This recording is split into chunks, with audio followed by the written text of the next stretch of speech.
तमस्तु मा विद्विषावहे. Om Shanti Shanti Shanti. Shvetashvatra Upanishad, the 6th chapter. We are on the 12th verse. Everlasting happiness is for those and not for others who are wise and who realize, as seated in their intellect, him or really that who is one and independent, who may a little uh, sometimes it find in the Kathopanishad, except three of her words. Eko Vashi Sarva Bhutantaratma Ekam Rupam Bijam Bahudaya Karoti. It's a kind of here it is Eko Vashi Nishkriyanam Bahunam Ekam Bijam Bahudaya Karoti. Tamatmastham Yenanu Pashyanti Dhiras Tesham Sukham Shantim Netaresham. This is quite of it's oft repeated in the Kathopanishad. Eternal peace is for them and not for others. What was this? Who are those people? they, they are the wise. Wise? What? Everybody is wise. You ask anybody, do you think they admitted they're fools? No, no, no way. I'm better than the rest. Yeah, there. Always. The word used is dhira, dhi. Dhi means in, in the Sanskrit language and in the Indian languages, buddhi, intellect. The dhi is the purified form of that intellect. That's why in the Gayatri mantra, they pray for that dhi. Dhiyo yona prachodaya. They pray for that purified form of the intellect or purified intelligence through which you can intuit the reality. This buddhi can understand this world. And what does this intellect does? What it does is it can separate vibhakta, separates this from this, isolates it, fragments it, breaks it down to its component parts and tries to understand it. Like what's the world made of? Okay, molecules. And what's the molecules made of? Atoms. And what's the atom made of? Subatoms. And goes down to quarks and this and that. It keeps on breaking down so we can understand. So now this person who is he who has analyzed things, broken down things into its component parts. In that dhi shines that Atman. And the example given is, can that infinite Atman ever be confined in this small body? Impossible. Ha! God sits in your heart. Really? Do you think you are big enough to let God come in your heart? Yeah, it's kind of silly. God dwells in your heart. God is dwelling in my heart. Yeah, really. God. But yeah, at the same time, it's not a lie. God does, the self does exist in that, in your body, especially in the intellect, in the dhi, through reflection. Like when you look at yourself in the mirror, you smile, and the mirror image also smiles.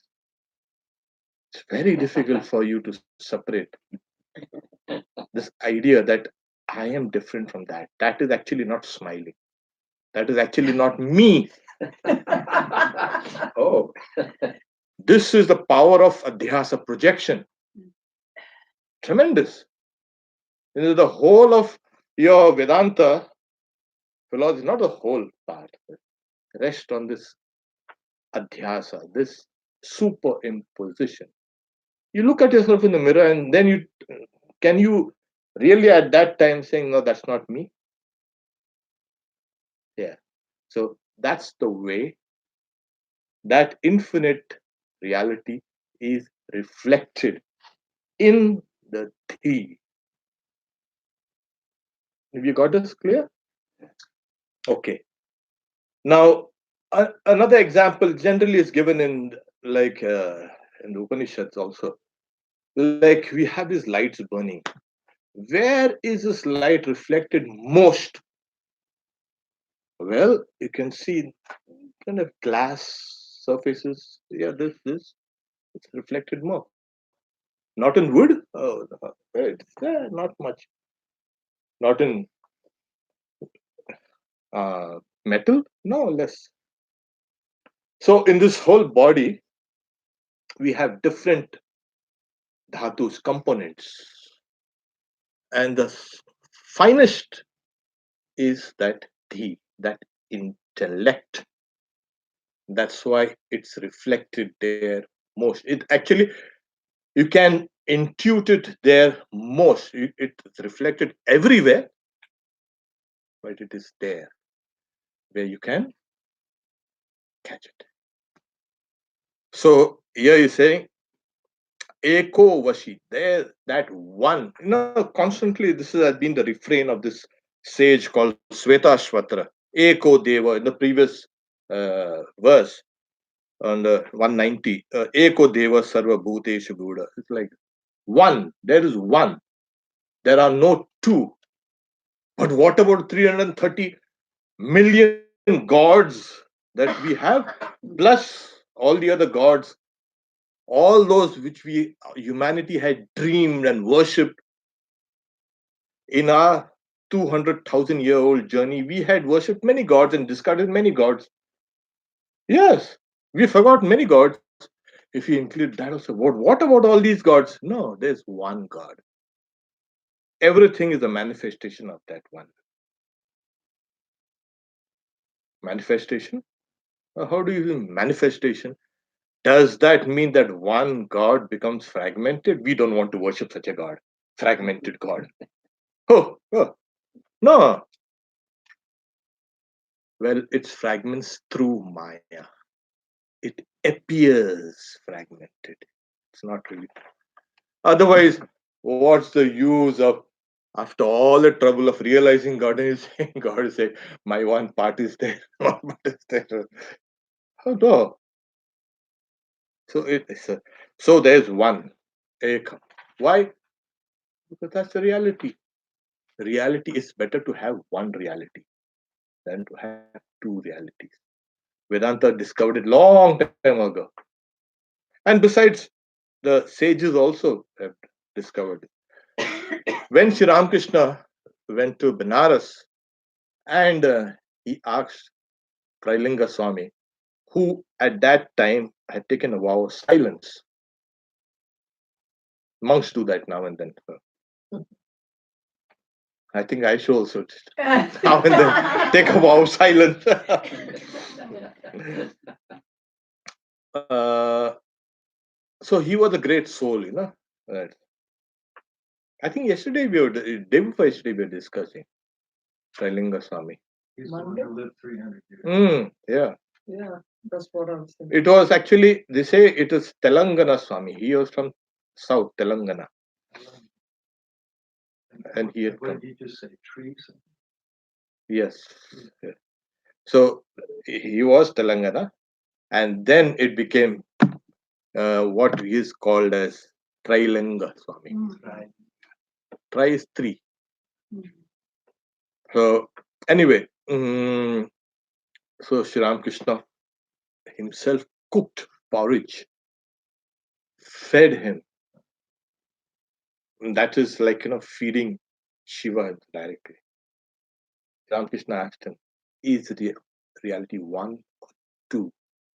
Maybe I don't know how he said it, but Trailinga Swami he said one. reality is one, is non-dual. That's what. There was another great soul, great Shankaracharya. So after all the studies, they have to study all the six systems of philosophy and this and that and all these things. Which is really correct? Which is everyone is correct, that is looked at from different angles. But he had that doubt. So he goes to a temple, Shiva temple, and he was thinking deeply about his problem. And then he hears a voice from that Shivalinga. Advaita Satyam, Advaita Satyam, Advaita. Non-duality is true. So, Eko, Vashi. Vashi is to control. He controls everything. That controls everything. Oh, yeah, you cannot have two controllers. But then why should we need any control? Well, we do need a control. I give an example, a constant example. We've been using plastics and throwing them away, and it's coming back to us. All in your water, in your food, in your air, everywhere. Microplastics. So everything comes back. So God, how does He control the law of karma? Do unto others. What is that? Do unto others what they would you would have them do unto do unto you. Yes. That's principle that we need to follow. Simple as that. As you sow, so shall you reap.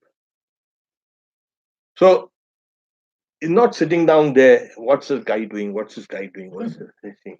You go crazy. Yeah.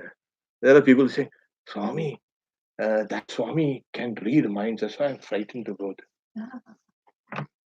How do you read minds, people's minds? So I said, the best way to read other people's minds is to read your own mind.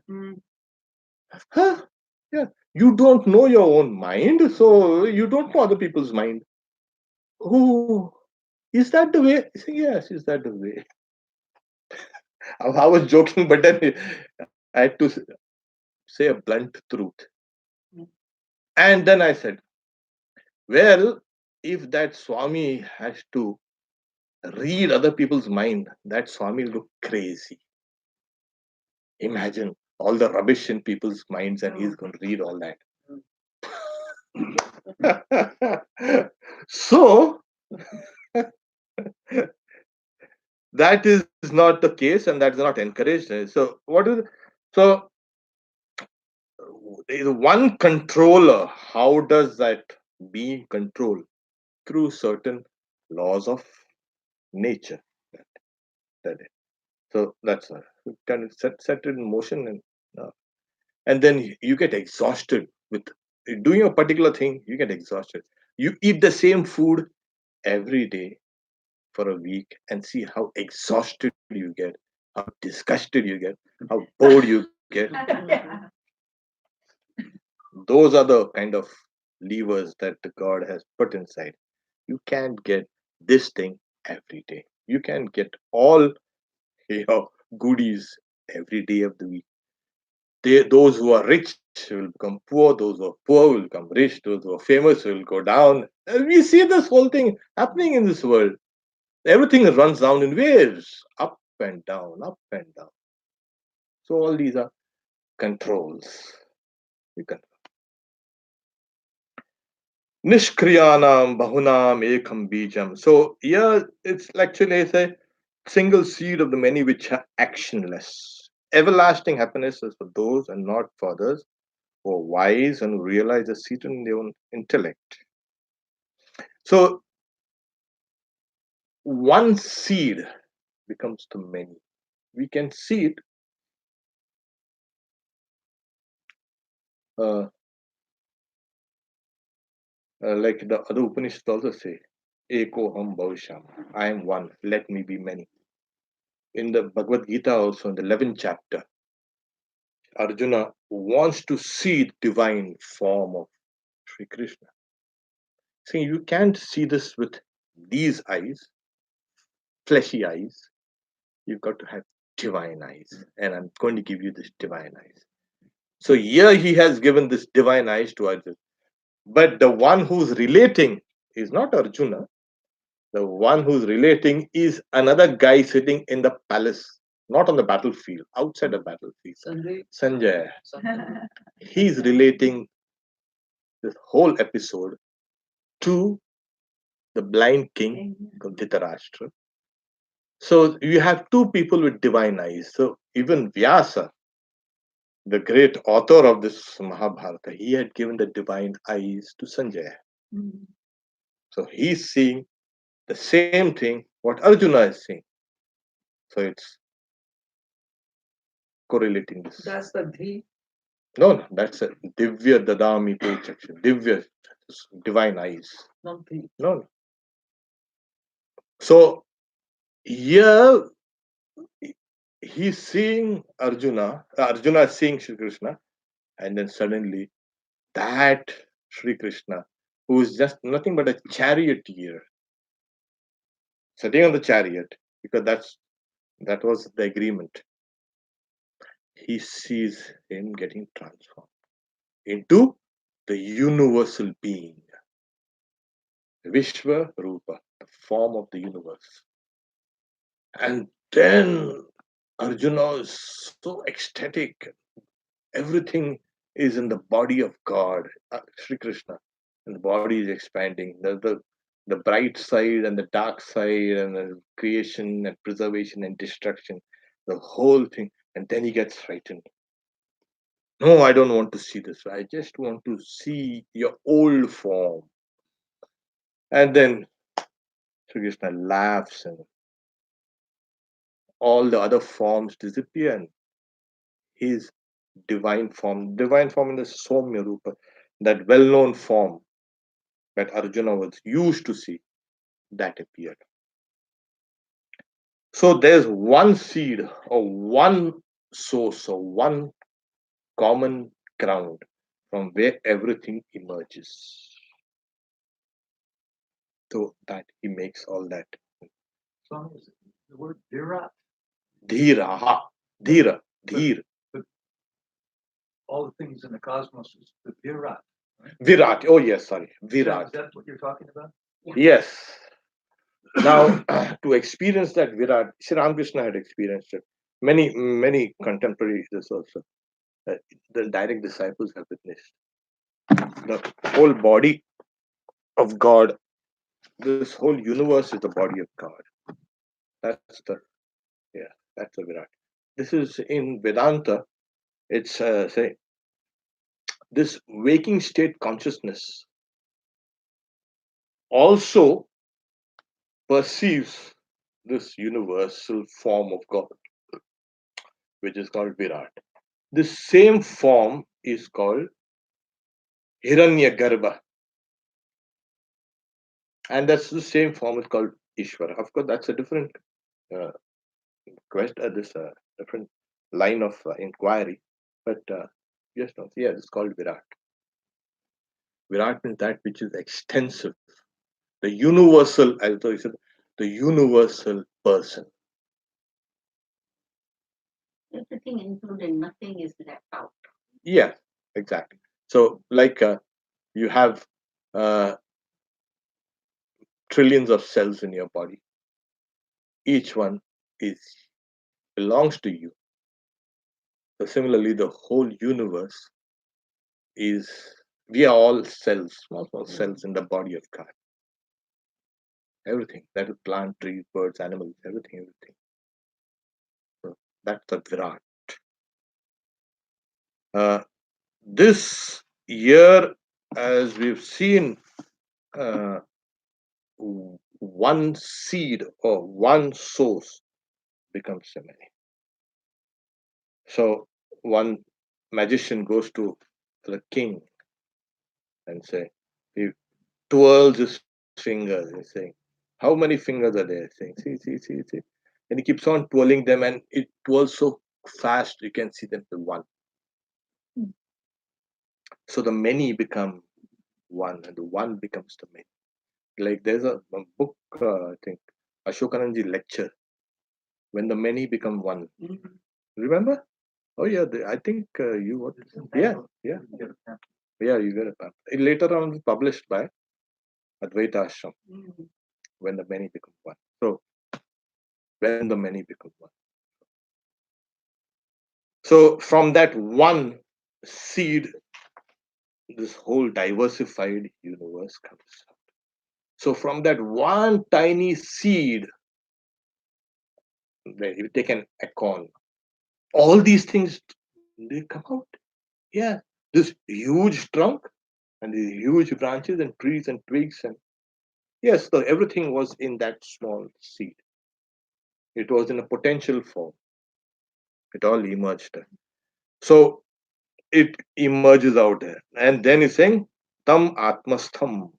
Ye anupasya. Ye those anupashyanti, those who realize that reality as seated in their own hearts. So, how do we realize? According to the instructions of the scriptures and the Guru. You cannot do anything what you like. You think, yes, I've realized God. Yeah, it has to tally with what the scriptures are saying. If you it doesn't, you better try some other method. Yeah, there has to be a kind of a correlation between what you see and what it has to be authenticated. Like Swami Vivekananda said, tomorrow somebody will come and say, I've seen angels flying about. I've seen it, you can't see it. No, that's wrong. It has to be a kind of a experience that has been authenticated in the past and which can be authenticated in future also, and which has some basis in the scriptures.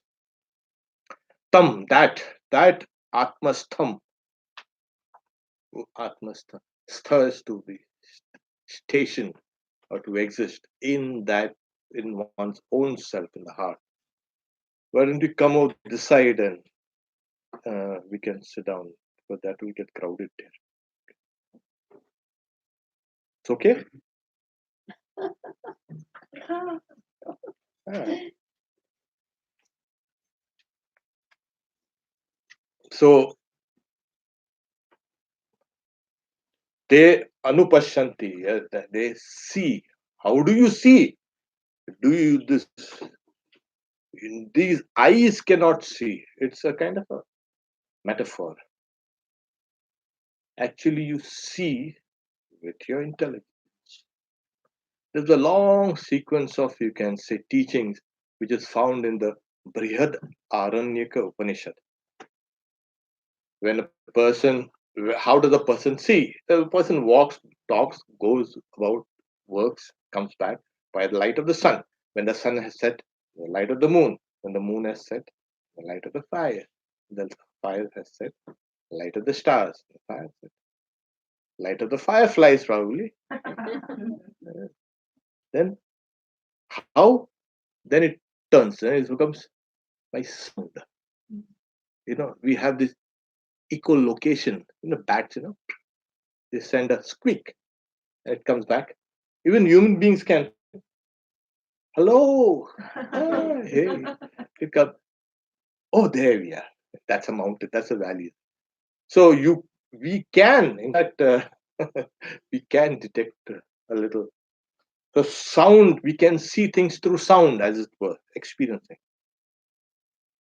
And when everything has become obliterated, that is, everything has stopped, then what? You see the light of the Atman. Mhm.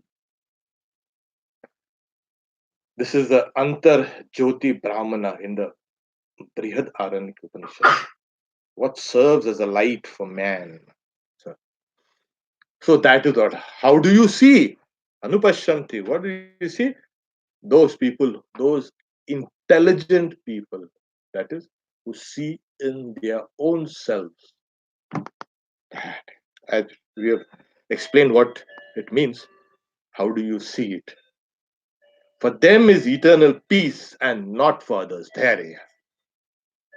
So only after you have realized God, you will attain absolute peace. And there's no peace. Yes, there is something called relative peace for a time, for a fraction of a second. That also because the mind suddenly becomes calm. When suppose I am thirsty, my mind is agitated. The moment I drink water, what happens? The mind becomes calm. That is peace. Because when the mind is calm, it's in the mind. But then again, you'll feel thirsty. And what happens? Then you realize the Atman. You get permanent peace. And of course, when you renounce all those agitating uh, impressions which are in you, that also is one form of peace. There are various forms. So here they're saying the absolute peace is for such people, not the other. In the one of the Upanishads called Mandukya Upanishad, the Atman is designated as peace, Shanta. So when you realize the Atman, reality, peace. So we take the next verse. That's a feeling. Peace. It's not Feeling, and it's an experience. it's experience. This whole world cannot agitate you anymore. Yeah, nothing can ever agitate you. Nothing.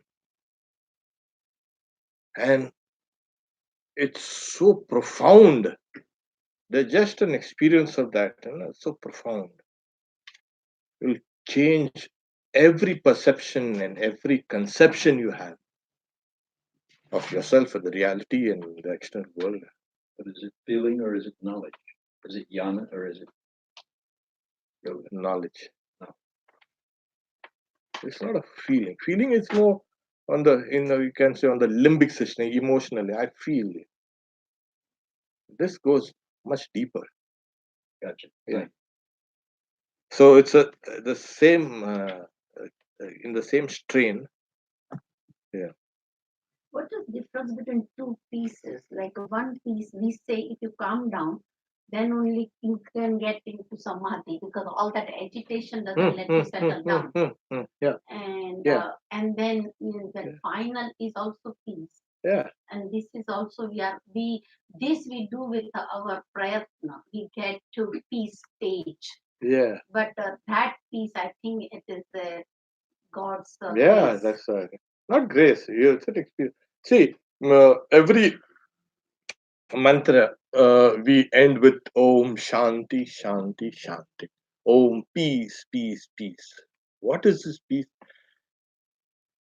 Human life is subject to three forces. What are those forces? Adidaiva, those things which are not in your control at all. You're walking down and suddenly you get hit by a thunderbolt, or maybe there's a kind of earthquake. What wrong did I do? I fell and broke my leg, or the bolt hit my head, and I'm half crazy. It's not my fault. Yeah, it's not your fault. It's not in your control at all. Then you're walking down the street and suddenly a car comes and bumps you, or a rattlesnake bites you. Not your fault. Yes, please, it wasn't your fault. But it's not in your control. So these things bring us troubles and sufferings. Adidaiva, Adibhavata, and Adhyatma. I got a headache, I got a stomach ache, I got a leg ache, and whatever. Right. So these can be correlated to your what you have done something, and that's why you have to suffer all these things. But generally, I would disassociate that karma theory from this particular. These are natural phenomena.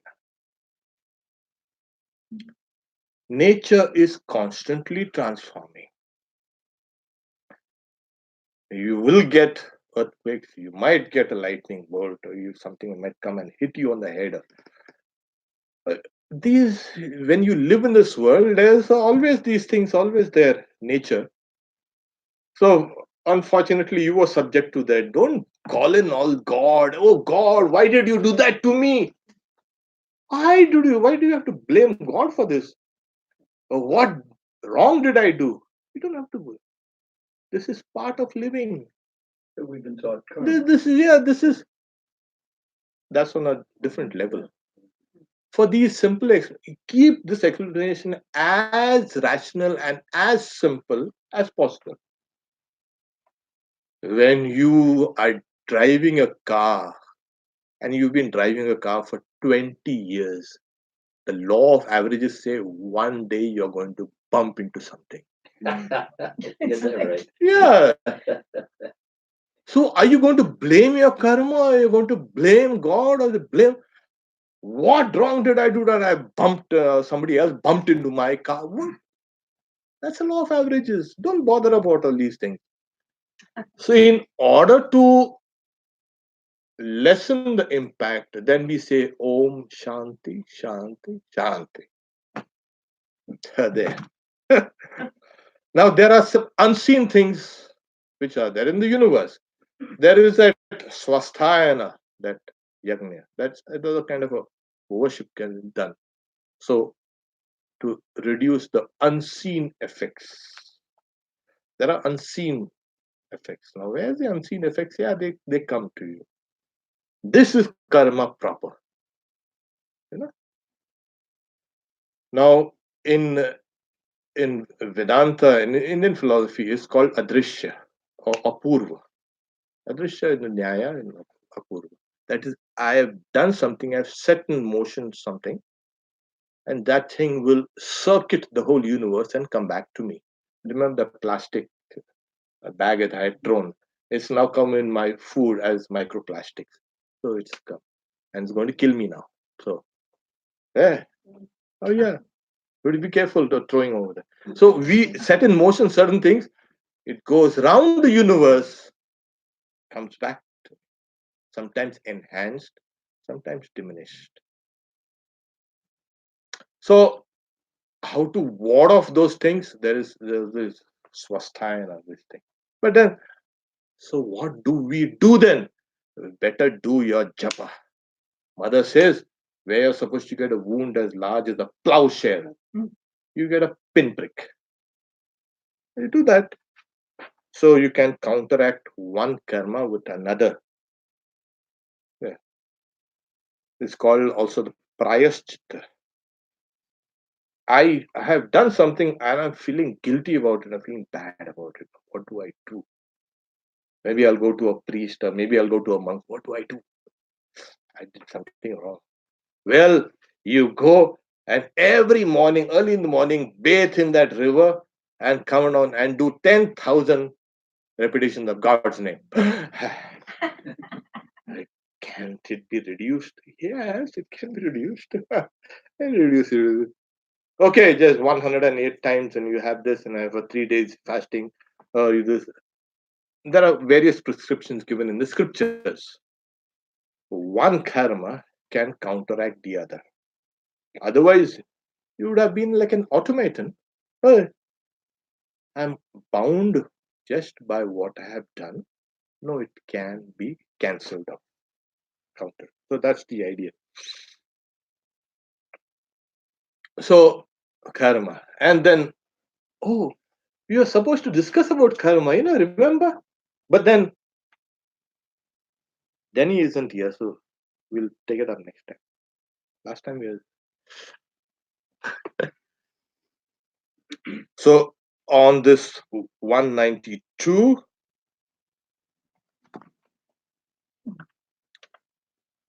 I'll read the Sanskrit first. This is also, the first two lines are almost the same, which is in the Kathopanishad, the second chapter. Nityo nityanam chetanas chetananam eko bahunam yo vidadati kaman Tatkaranam Sankhya Yoga Digamyam Jnatva Devam Muchyate Sarva Pashai. This last line is constantly, it's been repeated, oft repeated in this. By knowing that effulgent one becomes free from all bondages. So this is that. One becomes freed from all bondages by knowing that deity there. We have 192 page. Who is the cause and who can be known through Sankhya and Yoga? Who can be known through Sankhya? Who, being the eternal among the eternal, the consciousness amongst the conscious, alone dispenses the desired objects to the many. Yeah, it's not just one deity has become the many. Well, he or she or whatever has to supply all these things. Sri Ramakrishna saw in one of his visions a long bearded person putting grains in everyone's mouth, feeding everybody. One of them. It's the Saguna Brahman. Well,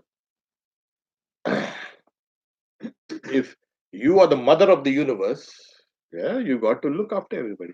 If you're the mother of the house, you've got to look after everybody. You can say, I am the mother of the house. I don't have any other responsibilities. Really? Oh no. You've got to do this. Then only then you can be a mother. Otherwise, you cannot be a mother. So, in Bombay, there's a kind of a statue. The child gives birth to the mother. Isn't the mother gives birth to the child? Where is that step? Bombay. Where? Huh? In Bombay. Bandra. Then, Yeah. oh yeah, near that church. Yeah. No, not near the church. It's on the freeway, highway.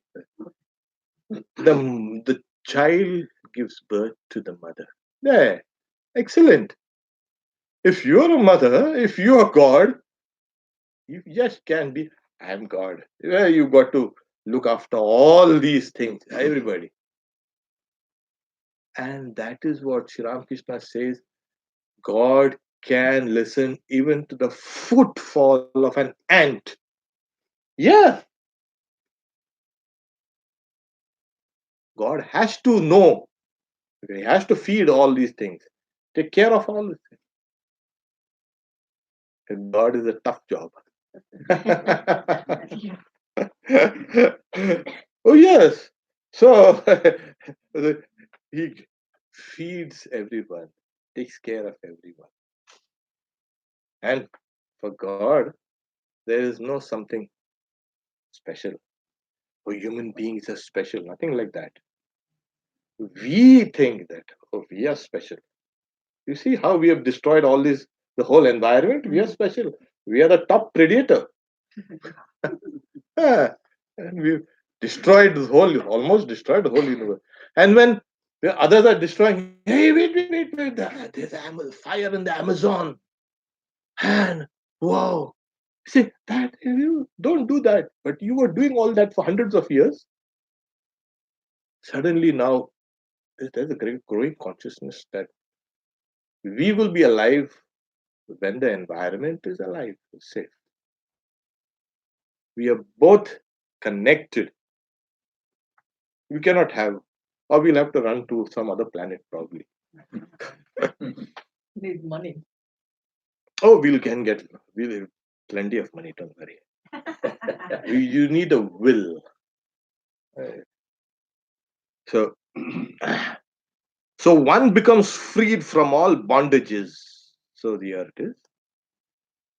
By knowing the deity, Gnatva Deva Muchyate Sarva, who is the cause, who is, of course, like I said, he is the root, he or she, whatever, from where everything emerges, who can be known through Sankhya and Yoga. What is the Sankhya and Yoga? There are these two philosophies, the Sankhya philosophy and the Yoga philosophy. Actually, both are linked. There are 6 systems of philosophy, but the Sankhya philosophy and the Yoga philosophy are akin. And there is a Purva Mimamsa and the Uttar Mimamsa. The first part of the earlier part of the Vedas and the latter part of the Vedas, they are considered to be another class. And there is a Nyaya and there's the Vaisheshika, the logicians, as well as those who had discerned the nature of the universe, which is consisting of atoms, Vishesha. The atomist, as this. So there. So Sankhya Yoga. There is another meaning. Sankhya is knowledge. Sankhyayati. Kya is knowledge. Samyak is in perfect knowledge. That's why the second chapter of the Bhagavad Gita is called Sankhya Yoga, not the Sankhya philosophy, the yoga of knowledge. Sankhya. And yoga is something like Hatha Yoga, the headstand and the. No, no, nothing like that. That yoga means concentration, samadhi. The meaning of yoga is there are two meanings. The philosophy of yoga takes the meaning of concentration, samadhi, as yoga. Another meaning of yoga is to yoke. So that's it. So perfect knowledge, you can realize this. It is known through perfect knowledge and concentration. Or perfect knowledge, which is the result of concentration. Who? What is that? Being the eternal amongst the eternal. Yeah, if you see, wow, see this earth, it's eternal, almost eternal. Yeah, it's almost eternal, almost. Yeah, one day another something will come and bump into it. There's plenty of traffic around there, so it'll come and bump into it, and everything is over. But compared to other things, the age of the Earth is quite lengthy, 4.5 billion years, and the age of the universe is more tthan 13 billion, 13.7 or 7 billion years. So it is eternal, almost eternal. Yeah. So that reality is even more eternal than these. It's infinite. So that's why he's saying Nityo Anityana, the eternal amongst the non-eternals, you can say like that. And Chetanas Chetanana, the consciousness amongst the all which is non-consciousness. Or what happens, the example given like is water does not have any heat of its own, fire has. But when associated, the two are associated, water becomes hot. So consciousness is manifested by from Brahma, from the highest, you can say, creator God, to the clump of grass.